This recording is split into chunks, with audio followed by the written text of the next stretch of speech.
And we're joined by political analyst Professor Ntsikelelo Breakfast. Prof, thank you very much for staying on the line with us. We didn't know when that press conference would end.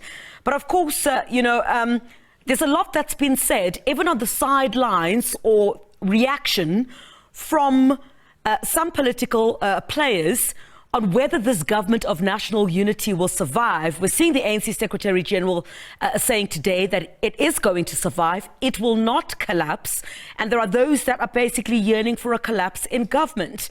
What do we make of what is being said here, in particular, following the sentiments shared by some political parties on the sidelines, or this, of course, the reaction after the opening of Parliament? That's where we heard it.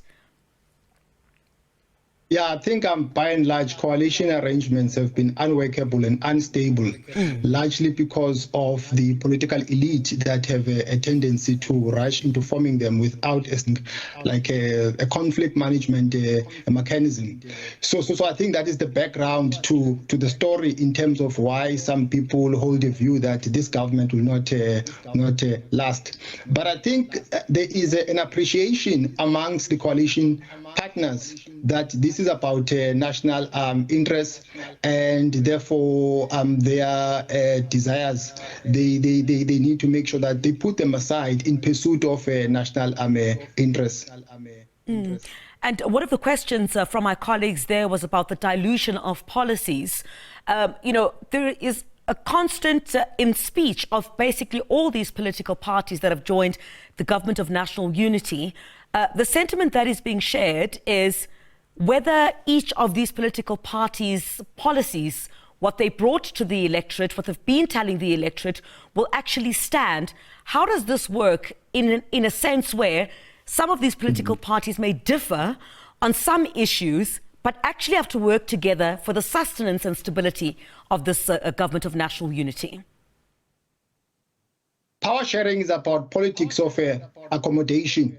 What gives rise to coalition formations is basically lack of majoritarianism and a political environment that is fragmented. So I don't think that political parties should see this relationship as a win-lose situation or a zero-sum game. I think they need to see it as a win-win situation. But I think where they disagree, it will be important to have this independent body that will regulate conflicts, because where there are human beings, there are problems, there are differences. So there will be conflict, will be differences, but I think it will be easy to manage them if those are not deep-rooted conflicts or protracted conflicts. But I think maybe policy positions like Triple BE, Employment Equity Act, and the conflict between Israel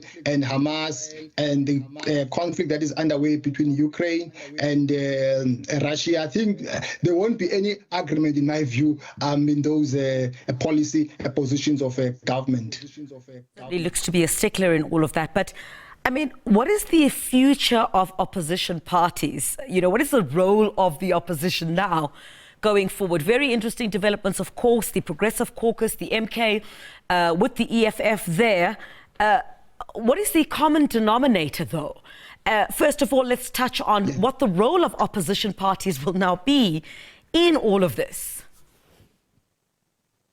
So, with regard to the speeches that were made yesterday, what struck me is the common denominator between the speeches of MK Party and the ones of EFF, which is the examination of the relationship between the powerful and the powerless, or the relationship between the colonizer and the colonized, or the relationship between the haves and the have-nots, or the relationship between the working class and the ruling class. So both of them, they seem to be obsessed with the metrics of power in a society, that they are siding with the poorest of the poor. And they think that, and this is the view that they hold, that the ANC has sold out, that is their view, by joining forces with the DA, and that they would have made a better government by joining forces with the ANC. So there were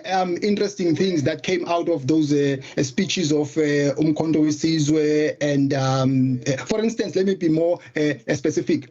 I mean, you know, as well as I do that, I'm very critical of Umkhonto weSizwe sometimes, but I think we must welcome the debate that they've introduced regarding the conception of constitutionalism. I don't think that as a country we've exhausted the debate of constitutionalism in terms of where it comes from. For instance, does a country have to have a constitution in order for it to be a democratic? Because there are countries in the world that don't have constitutions that are democratic. Israel doesn't have a constitution. Yeah. England doesn't have a constitution. New Zealand and so forth. That's the contribution that they are making. But also on the land question, on the issue of nationalization, the same goes to the EFF. But of course, the ANC, I think, with the Minister of Electricity, responded very well. I like the critique of the ANC regarding the inputs of opposition parties, Sputla. I think there's a bit of a noise in your background there. I don't know if you're in a position to perhaps turn off what is in the background. We're getting a little bit of feedback. Apologies for that. Our team just alerted us to that. But of course, I mean, what do we see the future of the 7th administration looking like? And of course, these opposition parties. Of course, on the one hand, you will have those who've joined the government of national unity. And what we've heard quite a lot is these political parties say, we're carrying on with the business of government. None of us were given a majority in this past election. Let's try to work together for the betterment of the people of South Africa. On the one hand, you've got the Progressive Caucus that is saying, wait a minute, these ones have actually sold out. And we are the ones who will fight for you, the downtrodden, those who have not benefited over the past 30 years of South Africa's democracy, those who are fed up with those in the government of national unity, at least the ANC that had been in government over the last 30 years. Christelda, I think the role of opposition is extremely important for purposes of separation of powers or checks and balances, because most opposition parties have joined forces with the ANC, and that has weakened the opposition, but at the same time you have other political parties that are outside the GNU, like Umkhonto weSizwe, EFF and ATM. So their role will be to hold the government of the day accountable. And there are things that they've pointed out that are weaknesses. So in order, I mean, you know that one of the things that came out of the Zondo Commission was the failure of the legislative institution to hold the executive institution accountable. So I think even in this administration of the GNU, it will be key for opposition parties to hold the government. There is no way our democracy can flourish if opposition parties don't point out the weaknesses of government. Because if that doesn't happen, I think it gives politicians who are in power a blank check to do as they please.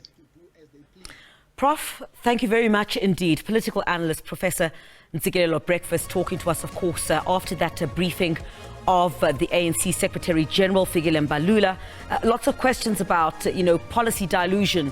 Will this be there in this government of national unity? The ANC saying, no, that's not going to happen, but in the majority saying that the government of national unity will not end or not collapse.